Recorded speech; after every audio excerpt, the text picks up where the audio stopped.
નમસ્કાર વિદ્યાર્થી મિત્રો, અનિલ જ્ઞાન મંદિરની યુટ્યુબ ચેનલ તરફથી હું આપ સૌનું હાર્દિક સ્વાગત કરું છું। આજે આપણે ધોરણ 8ના ચેપ્ટર 1નો અભ્યાસ કરવાના છીએ। તમને ખ્યાલ તો હશે કે રોજ સવારે ઉઠીને આપણે ઈશ્વરની ભક્તિ કરતા હોઈએ છીએ, ઈશ્વરને યાદ કરતા હોઈએ છીએ, પ્રાર્થના કરતા હોઈએ છીએ। આપણે ઈશ્વર ઉપર એક પ્રકારની શ્રદ્ધા હોય છે, વિશ્વાસ હોય છે કે ઈશ્વર છે આપણા બધા કાર્યો છે એ સફળતાપૂર્વક શાંતિથી સરળ બનાવી દે, એટલા માટે થઈને આપણે રોજ ઈશ્વરને યાદ કરીએ છીએ। એને યાદ કરીએ છીએ, એની જે આપણે આરતી કરીએ છીએ, દીવાબત્તી કરીએ છીએ, એને આપણે શું કહીશું તો કે એક પ્રકારની ભક્તિ કહીશું। આપણે રોજ ઈશ્વરની ભક્તિ કરીએ છીએ અને એ ભક્તિ છે એ કેવી છે તો કે એના તરફથી આપણે ધાર્મિક માર્ગોમાં વળીએ છીએ, તો ધર્મના માર્ગે આપણે કેળવાઈએ છીએ। તો આજે આપણે ધાર્મિક સામાજિક જાગૃતિનો અભ્યાસ કરશું। જો 19મી સદીની અંદર ભારતીય સમાજની અંદર શું હતું તો કે અંધશ્રદ્ધા હતી। અંધશ્રદ્ધા એટલે શું તો કે લોકો છે એવો પહેલાંના લોકો છે એવું માનતા હતા કે આપણે કોઈ શુભ કાર્ય કરવા માટે જતા હોઈએ છીએ તો બિલાડી રસ્તામાં ઉતરે છે તો શું થાય છે તો કે અપશુકુન થાય છે, એ આપણી એક પ્રકારની અંધશ્રદ્ધા છે। પછી બીજું શું માનતા હતા કે દૂધ ઢોરાય તો પણ અપશુકન થાય છે। એવી રીતના આપણે ઘણા પ્રકારના વહેમ હોય છે, અજ્ઞાન છે। જો એ લોકો અજ્ઞાન છે એટલા માટે થઈને આવી અંધશ્રદ્ધા અને માન્યતાઓમાં માનતા હોય છે। પછી જો લોકોની અંદર ઘણા બધા સમાજની અંદર કુરિવાજો હતા, જ્ઞાતિ પ્રથા જેવા અનિષ્ટોની ચુંગલમાં ફસાયેલા હતા। સંકુચિત અને કૂપમંડુક સમાજમાં સ્ત્રીઓની સ્થિતિ બદતર હતી। જો સ્ત્રીઓની સ્થિતિ કેટલી ખરાબ હતી એની વાત છે। બાળકીને દૂધ પીતી કરી દેવાનો રિવાજ હતો। જો નાનું બાળક એટલે કે દીકરી જન્મે છે તો એને દૂધ પીતી કરી દેવામાં આવતી હતી। શા માટે તો કે એ દીકરી સમાજની અંદર દીકરીનું કોઈ માન નહોતું, સન્માન નહોતું, દીકરી કોઈને જોતી જ નહોતી, એટલા માટે થઈને બાળકી જન્મે છે તો એને દૂધ પીતી જન્મતા આવે જે બાળક હોય છે એને દૂધ પીતું કરી એટલે કે ગરમ જે દૂધનો એક તપેલું ગરમ કરે છે અને એક ગરમ તપેલાની અંદર છે એને ડુબાડી દેવામાં આવે છે। સતી પ્રથા, વિધવા વિવાહ નિષેધ વગેરે જેવા કુરિવાજો વ્યાપેલા હતા। જો સતી પ્રથા છે કે જે કોઈ પણ સ્ત્રી છે એનો પતિ મૃત્યુ પામે છે તો એ સ્ત્રીને એના પતિની પાછળ છે સતી થઈ જવાનું, જ્યારે એના પતિની ચિતા સળગતી હોય છે એની અંદર છે પોતે પણ સળગી જાય છે। તો એવા બધા ઘણા બધા વિધવા વિવાહ છે, એટલે વિધવા વિવાહ છે જે સ્ત્રી વિધવા થઈ ગઈ હોય છે એ ફરીથી લગ્ન ન કરી શકે, એવા ઘણા બધા છે કાયદાઓ હતા અને એવી કુરિવાજોની અંદર લોકો માનતા હતા। પશ્ચાતાપ સંસ્કૃત શિક્ષણને કારણે આવા અનિષ્ટોને દૂર કરવા માટે 19મી સદીમાં નવજાગૃતિ આવી। જો પશ્ચાતાપ શિક્ષણ એટલે કે જે અંગ્રેજી શિક્ષણ છે એ ભારતની અંદર આવ્યું અને એ શિક્ષણ લેતા લોકો થયા, ત્યાર પછી આ જે કુરિવાજો છે એને દૂર કરવા માટે થઈ 19મી સદીની અંદર નવજાગૃતિ થઈ, એટલે કે લોકો છે એની અંદર જાગૃતિનો ફેલાવો થયો। આવી તથા સામાજિક અને ધાર્મિક સુધારણાના આંદોલનો શરૂ થયા। સામાજિક અને ધાર્મિક સુધારણા માટેના આંદોલનો શરૂ થયા હતા। આમાં રાજા રામમોહન રાય છે એ સૌ પ્રથમ ધાર્મિક સુધારણાના આંદોલનની અંદર આગેવાન હતા। જો રાજા રામમોહન રાય વિશે આજે આપણે અભ્યાસ કરીએ। રાજા રામમોહન રાયનો જન્મ છે ઈસવીસન 1772માં બંગાળાના હુગલી જિલ્લાના રાધાનગર ગામમાં બ્રાહ્મણ કુટુંબમાં થયો હતો। જો રાજા રામમોહન રાય છે તેમનો જન્મ છે ઈસવીસન 1772ની અંદર બંગાળાના હુગલી જિલ્લામાં રાધાનગર ગામની અંદર બ્રાહ્મણ કુટુંબની અંદર થયો હતો। કયા કુટુંબની અંદર થયો હતો તો કે બ્રાહ્મણ કુટુંબની અંદર થયો હતો। ક્યારે થયો હતો ઈસવીસન તો કે 1772ની અંદર થયો હતો।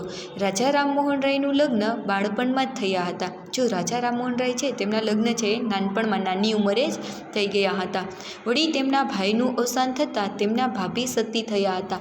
જો રાજા રામમોહન રાય છે એના મોટા ભાઈ છે એનું અવસાન થતાં એ મૃત્યુ પામ્યા હતા, તો એ તેમના ભાભી છે એને એના ભાઈના મૃત્યુ પછી એની પાછળ સતી બનવું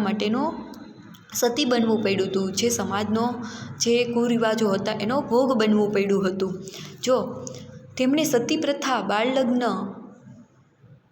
આ ઘટનાએ રાજા રામમોહન રાયને ખૂબ અસર કરી હતી। જે કઈ ઘટના તો કે તેમના ભાભી છે તેમના ભાઈના મૃત્યુ પછી સતી બન્યા હતા, એ ઘટના રાજા રામમોહન રાયના મગજ ઉપર ખૂબ અસર કરી ગઈ હતી। એને ખૂબ દુઃખ થયું હતું કે હજી મારા ભાભી નાની ઉંમરના છે, છતાં એને આ સંસારનો ત્યાગ કરવો પડે. સંસારનો ત્યાગ કરવા સાથે એનો જીવનો પણ ત્યાગ કરવો પડે છે. એટલા માટે એને બહુ દુઃખ થયું હતું કે સમાજની અંદર આવા કુરિવાજો શા માટે હશે, લોકો કેમ સમજતા નથી, અંદરથી એવું વિચારે છે.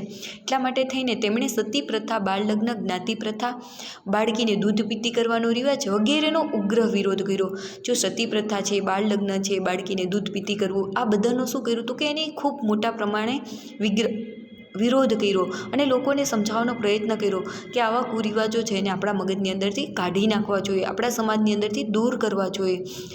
માટે જો તેમણે ખૂબ જ વિરોધ કર્યો અને એ માટે આંદોલનો ચલાવ્યા હતા. જો આ બધા જે કુરિવાજો છે એને દૂર કરવા માટે રાજા રામમોહન રાયે શું કર્યું હતું તો કે આંદોલનો પણ ચલાવ્યા હતા. તેમણે ઈસવીસન 1821માં બંગાળમાં સંવાદ કુમુદિની અને ઈસવીસન 1822માં ફારસી ભાષામાં મિરાત ઉલ અખબાર નામના સમાચાર પત્રો શરૂ કર્યા હતા. જો રાજા રામમોહન રાયે છે એની 2 સમાચાર પત્રો શરૂ કર્યા હતા.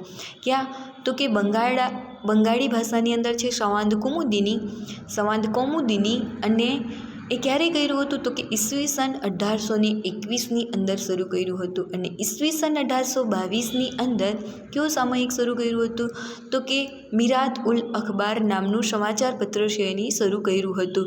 એ કઈ ભાષાની અંદર હતું તો કે ફારસી ભાષાની અંદર હતું. અને સંવાદ કૌમુદિની છે એ કઈ ભાષાની અંદર હતું તો કે બંગાળી ભાષાની અંદર હતું. ઈસવીસન 1828માં બ્રહ્મ સમાજની સ્થાપના કરી રાજા રામમોહન રાયે કોલકાતાનું હિન્દુ કોલેજની સ્થાપના કરી હતી.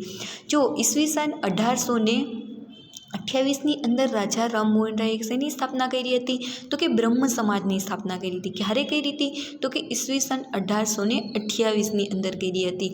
અને રાજા રામમોહન રાયે કલકત્તામાં હિન્દુ કોલેજની પણ સ્થાપના કરી હતી. કલકત્તાની અંદર હિન્દુ કોલેજની સ્થાપના કોણે કરી હતી તો કે રાજા રામમોહન રાયે કરી હતી. તેમણે અખબારી સ્વતંત્ર, વાણી સ્વતંત્ર, સ્ત્રી અધિકાર, વ્યક્તિ સ્વતંત્ર, કારોબારીથી ન્યાયતંત્રને અલગ રાખવા જેવી બાબતો બ્રિટિશ સરકારને ભલામણ કરી હતી. જો તેમને સ્ત્રીઓને હક મળી રહેવા જોઈએ, નારીઓ છે એનો પોતાનો ખુદનો અધિકાર મળી રહેવો જોઈએ. પછી તો કે વ્યક્તિ છે એ પોતે સ્વતંત્ર છે તો વ્યક્તિને પોતાની સ્વતંત્રતા મળવી જોઈએ.